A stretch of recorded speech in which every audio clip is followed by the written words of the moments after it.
also moves in and assumes the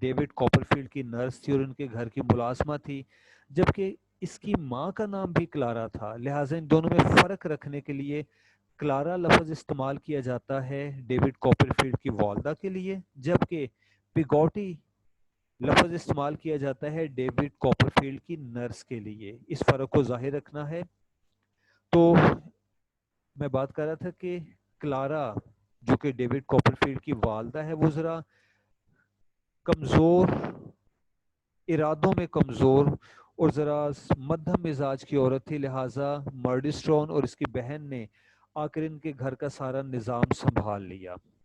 اب آگے کیا ہوتا ہے جی، one day Mr Murdstone takes David to his bedroom to beat him, ایک دن یہ شخص اسے اپنے بیڈ روم میں لے گیا اس کی پٹائی کرنے کی خاطر، کیونکہ بڑا ظالم تھا وہ، and David bites his hand, اس لڑکے نے اس کے ہاتھ پر کاٹ لیا اور اس کے کمرے سے بھاگ نکلا۔ آفٹر دیٹ، اس کے بعد the 8 year old David is sent to boarding school, اس لڑکے کو ایک بورڈنگ اسکول بھیج دیا گیا، یعنی ماں سے جدا کر دیا گیا۔ There David becomes friend with Tommy Traddles and with James Steerforth, وہاں ان دو لڑکوں کے ساتھ اس کی دوستی ہو جاتی ہے، اور یہ جو دوسرا لڑکا ہے جیمز اسٹرفورتھ، یہ امیر خاندان سے تعلق رکھتا تھا، پیسے والے باپ کا بیٹا تھا، اور یہ جو لڑکا ہے جیمز اسٹرفورتھ، اس کا کیریکٹر ناول میں 50% ناول کے گزر جانے کے بعد پھر سے سامنے آتا ہے، اور اس نے ڈیوڈ کوپرفیلڈ کے ساتھ ذرا برا ہی کیا تھا، اچھا نہ کیا۔ سیکنڈ اپیرنس میں، فرسٹ ٹائم نہیں، سیکنڈ اپیرنس جب اس کی ہوتی ہے ناول میں، تو اس وقت اس نے اپنے دوست کے ساتھ برائی کی، اچھائی نہ کی۔ During David's second semester at the school, his mother dies shortly after giving birth to her son who also perishes۔ اس کا سیکنڈ سیمسٹر چل رہا تھا اسکول میں کہ اس کی والدہ کی وفات ہو گئی ایک چائلڈ برتھ کے دوران، اور وہ بچہ بھی فوت ہو گیا۔ David at the age of 10 is sent to work in London، اور اس لڑکے کو 10 سال کی عمر میں لنڈن بھیج دیا گیا کام کرنے کے لیے۔ 10 سال کی عمر کا بچہ بھلا ایک فیکٹری میں کیا مزدوری کر سکتا تھا۔ He lodges at the home of Mr. and Mrs. Micawber. Mr and Mrs Micawber کا کیریکٹر ابتدا میں تھوڑی دیر کے لیے آتا ہے، ان کے ساتھ یہ بچہ رہ رہا تھا، 10 سال کے بچہ ان کے گھر میں پناہ لیتا ہے، کیونکہ لنڈن سٹی میں اس کو تو جانتا کوئی نہیں تھا وہ کہاں رہتا۔ انہوں نے ترس کھا کر اس 10 سال کے بچے کو اپنے گھر میں پناہ دے دی۔ یہ 10 سال کا بچہ کہیں فیکٹری میں محنت مزدوری کر کے پیسے کماتا تھا، اور اس کی والدہ نے، اس کے مرحوم والد نے جو کچھ چھوڑا تھا وہ اس کے سوتیلے باپ نے قبضہ کر لیا۔ A generous couple who are constantly facing financial disaster، یہ کپل، یہ شادی شدہ جوڑا جس کو مسٹر اینڈ مسز میکوبر کہا گیا ہے، یہ تھے تو امیر لوگ ماضی میں، لیکن اب جب کہ ڈیوڈ کوپرفیلڈ کا ان سے سامنا ہوتا ہے تو یہ مسلسل قرض میں مبتلا تھے۔ Eventually Mr Micawber is sent to debtors prison after which David runs away to Dover۔ آخر کار کیا ہوا کہ مسٹر میکوبر کو قید میں ڈال دیا گیا کیونکہ وہ قرض ادا نہ کر پایا۔ عدالت نے فیصلہ سنایا کہ اس کو قید کر دیا جائے۔ اب یہ لڑکا ڈیوڈ ان کے گھر سے چلا جاتا ہے، ڈوور ایک جگہ کا نام ہے، to find his great aunt Miss Betsey. Miss Betsey اس کی ایک خالہ کا نام ہے، اینڈ شی ٹیکس ہم ان، وہ اس کو اپنے گھر میں رکھ لیتی ہے۔ یہاں پر ایک بات میں ایکسٹرا بتا دوں کہ جب یہ لڑکا ڈیوڈ کوپرفیلڈ اپنی خالہ بیٹسے کی تلاش میں نکلتا ہے تو کئی ہفتے مارا مارا پھرنے کے بعد کہیں جا کر اسے اپنی خالہ کا گھر ملتا ہے، آسانی سے نہیں ملتا۔ یہ بھی اس چھوٹی عمر کے لڑکے کی زندگی میں ایک ٹریجڈی تھی۔ مس بیٹسے arranges for David to go to school and to stay with her business manager Mr. Wickfield and his daughter Agnes۔ Okay, اس کی خالہ بھی اس کو بھیج دیتی ہے اسکول میں پڑھنے کے لیے، تو اسکول کے لیے میں لکھ دوں ایٹ کینٹربری۔ یہ وہی کینٹربری ہے جی جس کا ذکر آپ نے پڑھا ہوا ہے کینٹربری ٹیلز میں جیفری چوسر کے حوالے سے۔ اچھا، اور وہاں یہ لڑکا ڈیوڈ کوپرفیلڈ رہتا ہے مسٹر وک فیلڈ کے گھر میں، جو کہ اس کی خالہ مس بیٹسے کا بزنس پارٹنر تھا، بزنس مینیجر تھا. ایک کتاب میں نے پڑھا ہے کہ وہ ان کا وکیل تھا. اینڈ ہز ڈاٹر ایجنس، اور اس کے گھر میں اس کی بیٹی ایجنس رہتی تھی. ڈیوڈ کاپر فیلڈ کی ہم عمر تھی، وہ بھی 10-12 سال کی لڑکی تھی. After David completes his schooling he goes to visit Peggotty. یہ اپنی نرس پیگوڈے سے ملنے کے لیے ایک دن جاتا ہے. آن دا وے ٹو یرموتھ ڈیوڈ انکاؤنٹرز اسٹرفورتھ، اس کے پرانے دوست اسٹرفورتھ سے اس کا سامنا ہوتا ہے. And together they visit Peggotty. وہ اینڈ مسٹر پیگوٹے کے گھر پر جاتے ہیں. یہ لڑکا ڈیوڈ کاپر فیلڈ تو اپنی نرس سے ملنے کے لیے گیا تھا یوں ہی اتفاق سے، اور راستے میں اس کا دوست مل گیا، وہ بھی اس کے ساتھ ہو لیا. Emily's engagement to Ham is announced.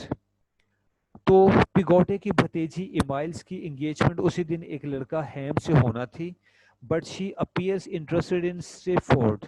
لیکن وہ اس لڑکے اسٹرفورتھ میں دلچسپی لینے لگی. حالانکہ انگیجمنٹ تو اس کی ہیم سے ہو چکی تھی، لیکن اسٹرفورتھ میں وہ دلچسپی اس لیے لینے لگی کہ ایک تو وہ بڑے امیر باپ کا بیٹا تھا، دوسرا وہ فزیکلی بھی ہینڈسم تھا، اٹریکٹیو تھا. After his graduation David begins an apprenticeship in London. اس لڑکے نے اپرینٹس شپ شروع کر دی. اب اس کہانی کو تھوڑی دیر کے لیے سسپینڈ کیا گیا. کس کہانی کو؟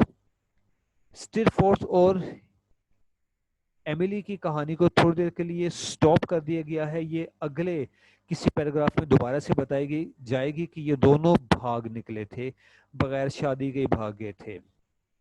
اور اب ڈیوڈ کاپرفیلڈ اپنی گریجویشن کے بعد لنڈن میں ایز این اپرینٹس کام کرنے لگتا ہے. He maintains his friendship with Steerforth. لیکن اس لڑکے کے ساتھ اس کی دوستی قائم تھی. One day Spenlow his boss, David Copperfield کا باس ہے، invites David to his home and David becomes infatuated with Spenlow's child like daughter Dora. یہ اپنے دو باس کے گھر گیا اور وہاں پر اس کی بیٹی ڈورا سے اس کی ملاقات ہوئی. وہ بھی چھوٹی عمر کی تھی، ابھی پوری طرح سے میچور نہیں تھی، لیکن وہ بہت اٹریکٹیو، بڑی خوبصورت تھی. ڈیوڈ کاپرفیلڈ پہلی ہی نظر میں اس لڑکی ڈوراس کی محبت میں مبتلا ہو جاتا ہے اور اس سے شادی بھی کرتا ہے. لیکن یہ شادی ناکام رہتی کیونکہ ڈورا کو گھر سنبھالنے کا بھی کوئی ایکسپیرینس نہیں تھا. ابھی وہ بس جوانی کے ابتدائی سالوں میں تھی. Emily runs away with Steerforth. لو جی، ایملی اور اسٹرفورتھ کی کہانی ہمارے سامنے آ جاتی ہے. And Mr Peggotty was to find Hare.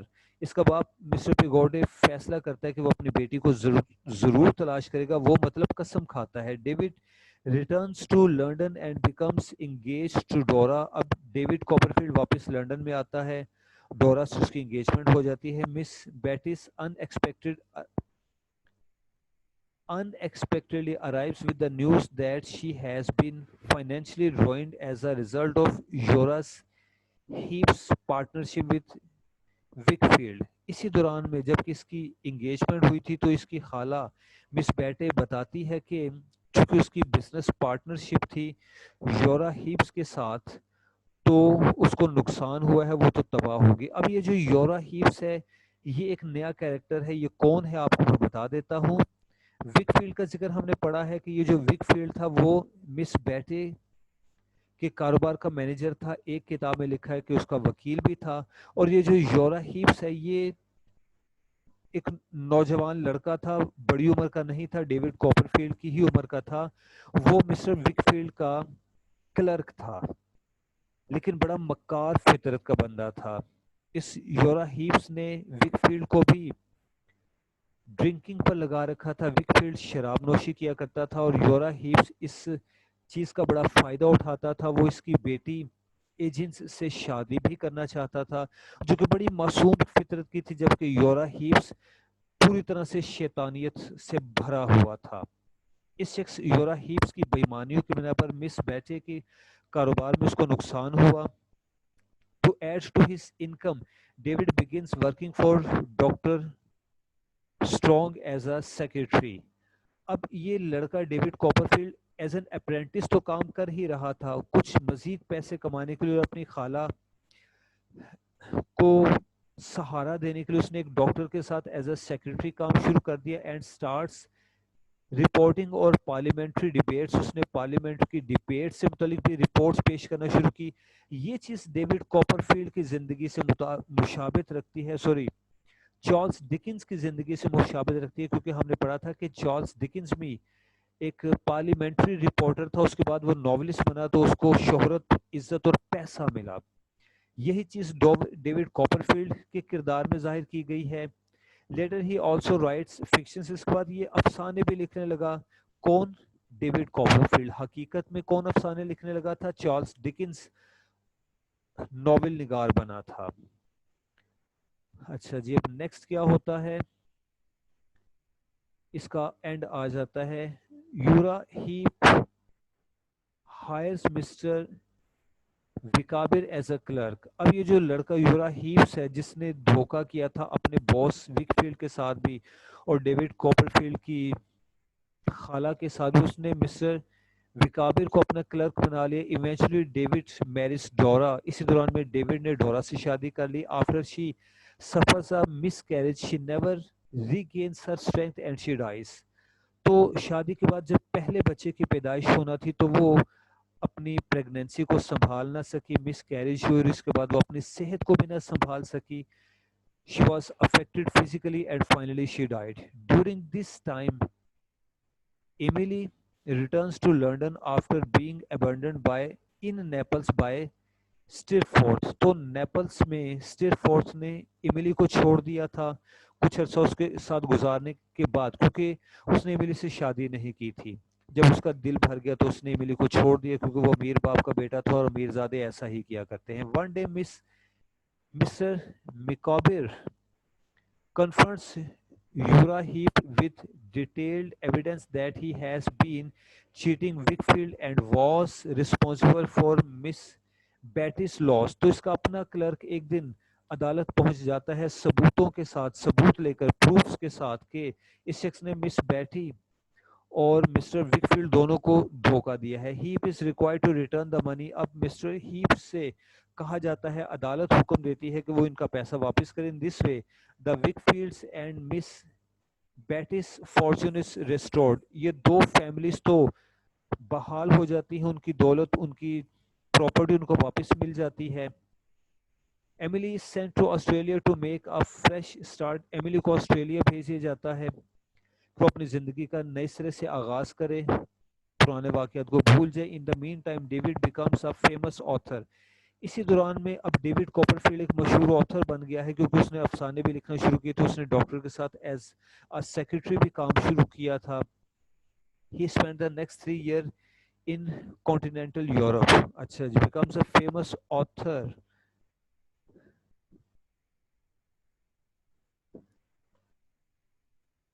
It wins. ایک فکرے کا میں اضافہ کروں، کیونکہ آتھر بننے کے بعد اس کو شہرت اور پیسہ ملا تھے. It wins him fame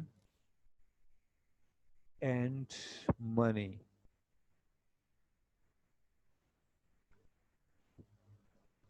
fame and wealth, اس طرح سے اس کو پیسہ ملا، شہرت ملی. اب اس پیسے کی بنا پر اس نے کیا کیا؟